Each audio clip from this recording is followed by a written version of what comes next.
yeah, we had a good week. Um, I was done on Monday. The community was done on Monday. But something I wanna go through. If you haven't watched our previous videos, you're more than welcome to go have a look. A lot of valuable insights has been shared. Years and years of how can I say, mistakes making by us or done by us or whatever.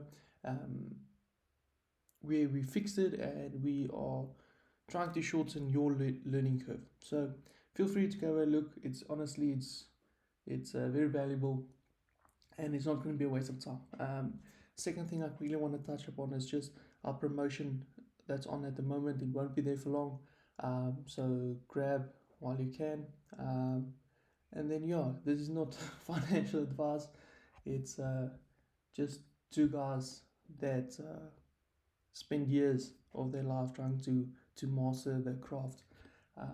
But yeah, let's quickly run through this one. So the topic of today will obviously be trading a void, or price filling a void, and how to trade a void. So as we can see, we can go into depth, we can make it difficult, we can have all these concepts that people are throwing around, by saying here's the level of liquidity, here's the level of liquidity. um, I don't even know all the terms, to be very honest with you. I did try to master all these terms and all these fancy strategies and what, but I just saw it's gonna damage my journey. And if something simple works, which trading is, it's actually a very simple concept. Why not stick with it? If I can't explain this to my girlfriend or a baby and they don't understand it, well, not a baby, but a youngster, I'm making it too difficult for myself. But let's jump into it. So, getting back to liquidity, if you understand that it's 100%, you don't need to go into depth and do so many research. It's just a waste of time. Just understand what it is, and yeah. So liquidity kind of, how can I say, run with a void. So as we can see here, for example, there will be liquidity laying above or below, depending on which side the market is moving, of a void. Um, so obviously, these are lows and highs are external levels of liquidity, um, and then obviously stuff like a fair value gap or stuff like that will be internal levels of liquidity.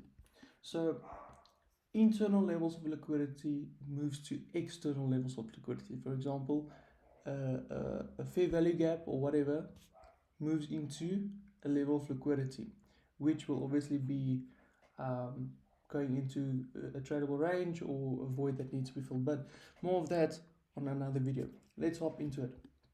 So obviously we saw that this void needs to be filled. We can see that there's a range of blue candles, which are my bullish candles, and then we can see that there is a little bit of a consolidation. We can see that obviously we've been bearish and all the simple stuff.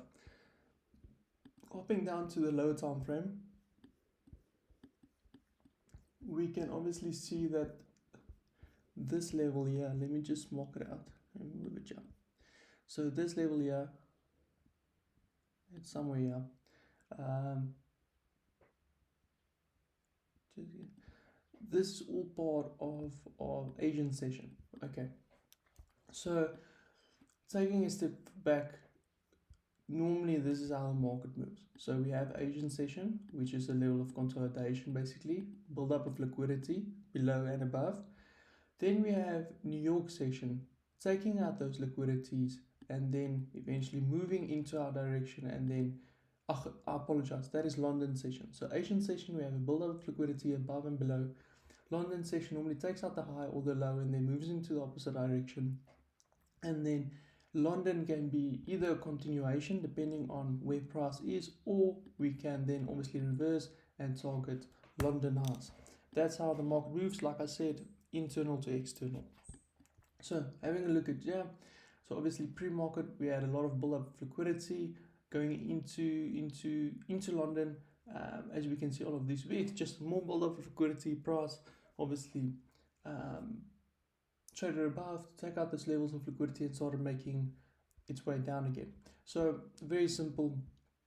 All I was looking for is for price to make a lower low, and that's when I entered on this 5 minute. So yes, I could have traded the whole range, um, but why do I want to be trading an extra? Let me just show you. This is where price would have hit taken profit, or if I traded the whole range. That is 4 o'clock the next day. A I entered at 2 o'clock, just after 2 on the previous day. So why do I want to be in the trade for more than 24, 25 hours? I don't want to do that. I want to take a small chunk out of the market each and every week, and that's me. So all I did was I targeted 1, 2, 3. So my first target was obviously this low here, which is our lower time frame external low, which obviously would have been hit for just for 1 to 2. So that was my first target. Okay, my second target, and oh, let me just come back. There's the Asian level of our Asian low. Let's just have a look. It got hit. Wow. It's not something new. It's something that happens each and every day. You can go back, you can test it. That's how the market moves. But I had extended one into a 1, 2, 3, and I was done. I was done for the day. I was done for the week, and yeah, very simple concept. Trading into a void that needs to be filled, using that as a confluence to then obviously have a look at lower time frame for it to set up right, and then for us to take a trade. Obviously, as we can see, we were 130% right on the buyers. Price continued moving into filling this void, which is not a surprise. There's a level of demand which could have been. This is a level of liquidity which will most probably be taken Asia session or going into London session Monday morning. And yeah, go back, go test this concept. It's very simple, very effective, and you will make a lot of money. Cheers.